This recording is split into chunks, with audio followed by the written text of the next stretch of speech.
Welcome back everyone to another Star Trek Let's Play.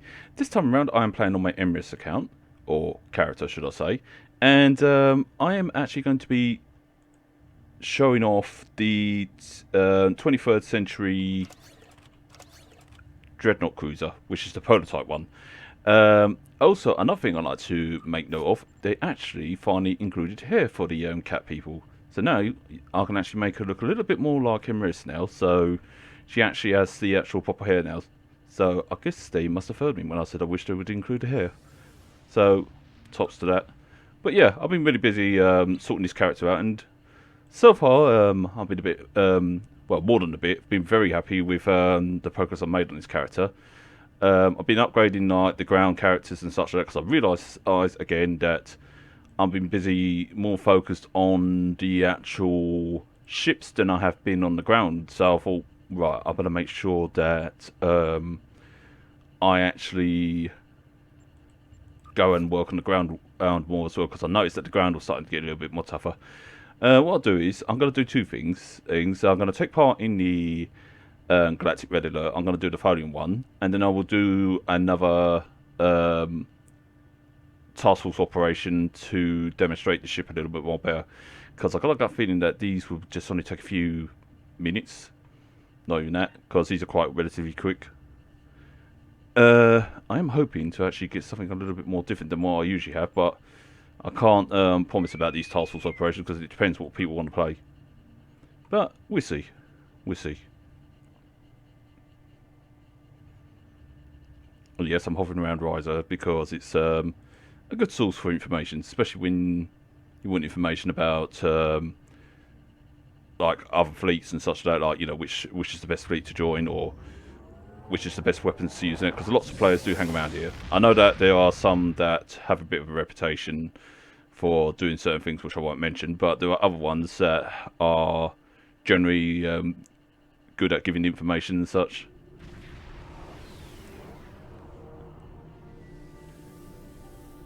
Right, so the party's already started. Oh, come on, don't tell me you started without me.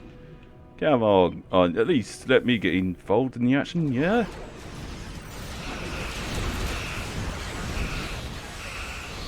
The one thing I've noticed is that the speed of this is a little bit more better now. She can turn a lot more better. She's not so sluggish as she once used to be. So that's one improvement I made on her.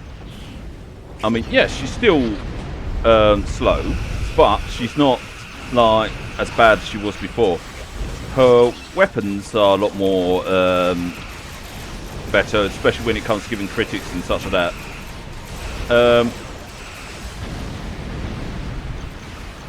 Yeah, so she's really improved quite a lot, really. Yes, it is due to the traits that I've got on this thing, but it's also due to the fact that all the little other tweaking around that I've done as well. And looks like this is going to be cleared up in no time. This is why I choose to do another task force operation. The reason why I chose to do this one, because I haven't actually done this event for today, so I thought, you know what, may as well get this event over and done with while I'm recording, and at the same time show off the ship, but also plan to do another one. And hold on, there should be a straggler somewhere about, I bet. Yep, there is one. There we go. Let's get my reward, and let's go and exit the sector, and then head on to another one, so that way I can demonstrate this more. Now, again, most people will say, oh, the best one to try out is on one of the Borg missions, but we've seen one too many Borg stuff in my videos when it comes to these task force things, so it's better to just go, you know what, why don't we just do something a little bit different, as I usually keep saying. And yes, it has transported me away from Riser. We've already seen Solar Inspire breach. Let's see if we can get the let's see. Oh, here's one we haven't done in a while. I wonder if anybody would play that. How about this one? I doubt it very much. I doubt that anybody would play this one.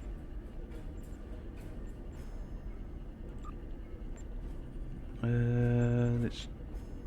I think we may have seen one too many of the Arconian ones.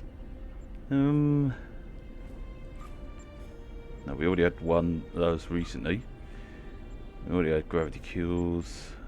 We already had a Zenketti front. So it's just me thinking ahead here. Let's try one of these as well, just in case. Let's go with the core assaults. I doubt that anybody's going to be going for those.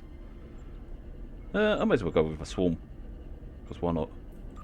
No, we already had some of these. If none of them pop up any moment, then obviously I'll go and click on one of the Arconian ones because it's a lot more quicker. Or maybe a Terran one. We'll see. I suppose I could do an Azure Nebula one. Yeah, that would work. So I'm going through all the list here, as you can tell, and it's like, yeah. Oh look, we've got the swarm. So that gives some more gamma marks. I know you've already seen this in one video already, but obviously, like I said, it's just all to demonstrate the ship in its T6X stage. Again, it's not fully upgraded like some of the other ships are, but it's enough to say that it's more than battle hardened. The Herc are about to overrun this place. I would let the explanation continue on there, or the mission briefing continue on there, but I didn't want to waste any more time and such. And besides, I think you already heard it from one of my other videos when I did this one. I can't remember if I did do this. If I didn't, then I'll apologise. If I did, then obviously I'm correct. I'm pretty sure I did this one in one of my other videos. Can't remember. But I do plan to do the Victory is Life at some point as well, because I'm doing the stories in order as I go along. But anyway. Oh, I forgot to launch my shuttles. Oh, those ones I need to get. It's elite shuttles. I also like the fact that people have like squadrons of elite. Oh, that's snakehead fighters. Yeah, that's interesting. So what's that from? Oh, it's from one of the scimitar. That's actually pretty handy. Right. Basically, you just got to send power to the Jem'Hadar ships, let them be powered up and such, while at the same time defend their thing against the Herc assault. You get to learn more about them as I play the mission. To those of you who know about them, it's pretty much, well, self-explained what they are. Those of you who played the old game on the PS1 called Star Trek Invasion would have heard of the Herc in that. And you'd be surprised how very different they are in this compared to that. But they still kept their bug-like state, so, you know. And I do actually like how the Herc are portrayed in this as well. I won't say too much in case some of you don't know about it, so it saves me for the later videos, so I can actually explain more in those videos rather than in this. Yep, again, this ship is kept to a phaser build. So I'm keeping it that way because I'm trying to keep it mostly with the whole 23rd century style of it. I know there's one beam on there that isn't the 23rd century, it's more of a 24th century style.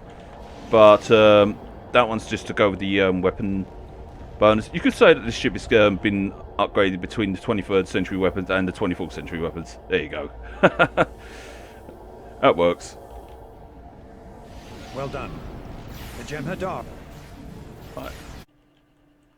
Right. Oh, let's got all the satellites up. Oh, shit. Need to go for one more. Did somebody get that satellite?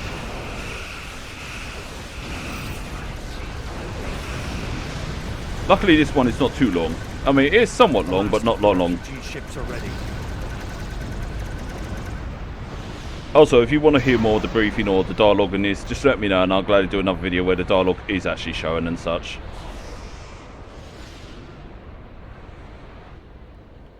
But, yeah, I can assure you get to find out more about these guys at a later stage.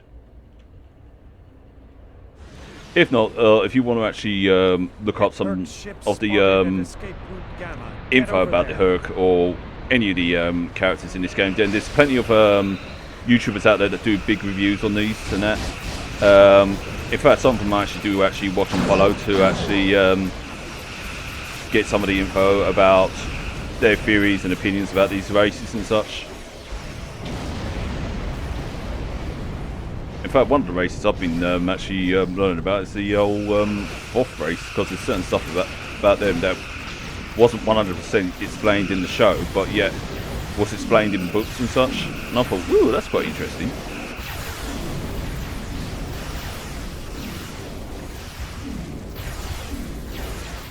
basically just got to go from Alpha, Beta to Gamma to protect them, make sure all the support ships are all protected and such. And I just realised I forgot to release more fighters. But yeah, it is pretty easy to do. In fact, most of these missions are easy to do. They're not so tough and such. Oh, at first when you first start doing these, you start to think, oh, what the heck am I supposed to do? You know, I've been thrown in the deep end and all that lot. But once you get to know, once you know the grips of it, once you know how to work it out, it's like with any mission. Once you know the basics of it all and what the routines are, you get yourself into a routine and you come up with your own little ideas and go, right, let's do this, let's try this. And all of a sudden it becomes second hand. Second hand? Second nature. Second hand. Ah, that was poorly said. Dreadnought on Merc ship spotted at escape route Gamma. Get over there. Now the Dreadnaught is an option to doing this. You don't have to destroy it, but you get a bonus for it as well, like bonus marks and such. I do love the old sound effects of the 21st century weapons. Just that sound.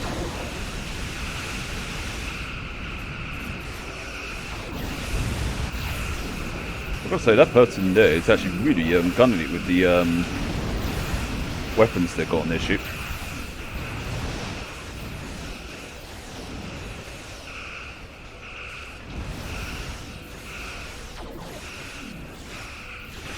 And yes, I do have cannons on this one, but I only have one set of, I believe they're wide arc. No, they're not. They're actually standard 23rd. I thought they were wide arc ones. My bad. They are dual heavy ones. Must be on another ship that I have them on. Why did I not put arc ones on these? Oh well, doesn't matter. The ones that usually tend to get me most of the time, especially in the missions, it's the swarmers, because they just swarm right over you and they come in greater numbers.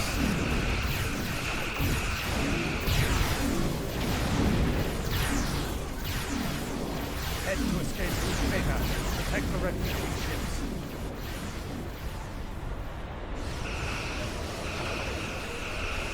I also still love the fact that they got the... Whoops, one thing. I still love the fact that they got the original actors and actresses who actually played a role in this game. That's always a big bonus for any Star Trek fan and such. If you were to ask my opinion again about this game, is it worth playing even in 2021? I would say, yeah, it is worth to play because, you know, I mean, even if you're not a Trekkie fan, you know, just give it a shot, you know. It is for free, you're not losing anything by it. I mean, yes, it does take up about, what, 20 gig of your space and such, but it's, you know, compared to some of the big games and such, it's not, well, it's not exactly a lot compared to most of the big games. But it's still, you know, it's definitely worth a shot, definitely worth a try. I mean, if you're not into it, then, you know, you're not losing anything, right? You just, at least you can say, yeah, I'll give it my shot, but it's not my cup of tea, so yeah, I'll save it for someone else. Well, expression term, I meant that. Because this game is either some people's cup of tea or some people's non-cup of tea. If any of that made sense. So it's just me trying to think of words while at the same time trying to actually focus where to go next and where the next trouble is. I just realised, I'm pretty sure that one of those ships was simulated that could have swarmed, like they're one of the hive ships. I might have been seeing things.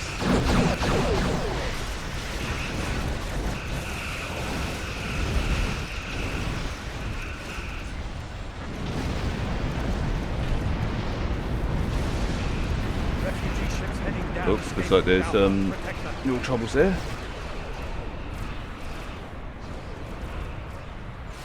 I haven't actually used much on these so much yet, but I haven't actually felt the need for them yet. Tractor mines are an option to deploy in this.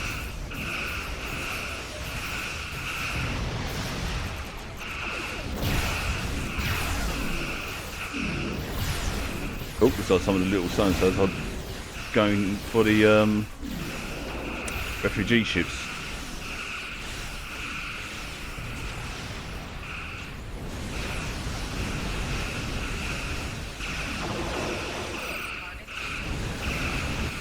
luckily the Ravagers are not too much of a trouble. It's usually their science vessels that can be a problem because of their shielding that they have around it. It's like a funny, strange shield that they have. You might have saw it around the hive ship. Escape route Gamma. Get over there. Wait, I don't think I was seeing things. I think there isn't a simulated ship. Yeah, it's one of the hook ship that's simulated.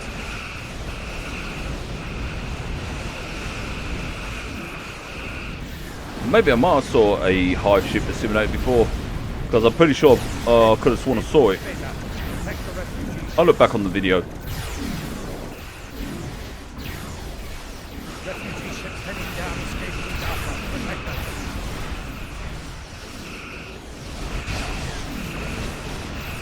So down here, it's got no protection, so I'll go over here. Looks like I'm not the only one going for it.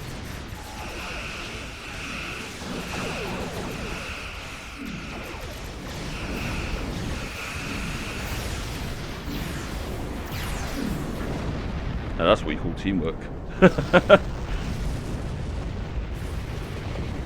Oh wait, is that the Voyager J? Yeah, that is. Now that is cool.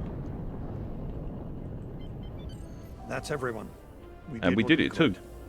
Hopefully the Herc swarm will focus their next strikes on an uninhabited world. Yeah, that's what you're thinking. But when they go nuts, they go nuts. Anyway, that was actually pretty awesome. I actually enjoyed that. But yeah, that's the demonstration of this ship done. Obviously the DPS needs working on, but I'll say in my opinion it's still pretty good. Even in its you know, not fully upgraded form, but I'd definitely say it's definitely worth upgrading if you own one of these. And if you're thinking of buying one of these prototype Dreadnaughts, then yes, it may cost you a bit on the exchange, but I'd definitely say it's worth the buy and worth saving up for. But yeah, and if you ever want to upgrade it to a T6X and you're wondering if it's worth it, I'd definitely say yes, it is definitely worth it. But I'll let you all decide whether it's worth upgrading to a T6X or not, because everyone has their own preferences and such. So it all depends how, you know, you all feel about it. But anyway, I hope you all enjoyed the video, peeps. Until next time, you all take it easy, and peace out.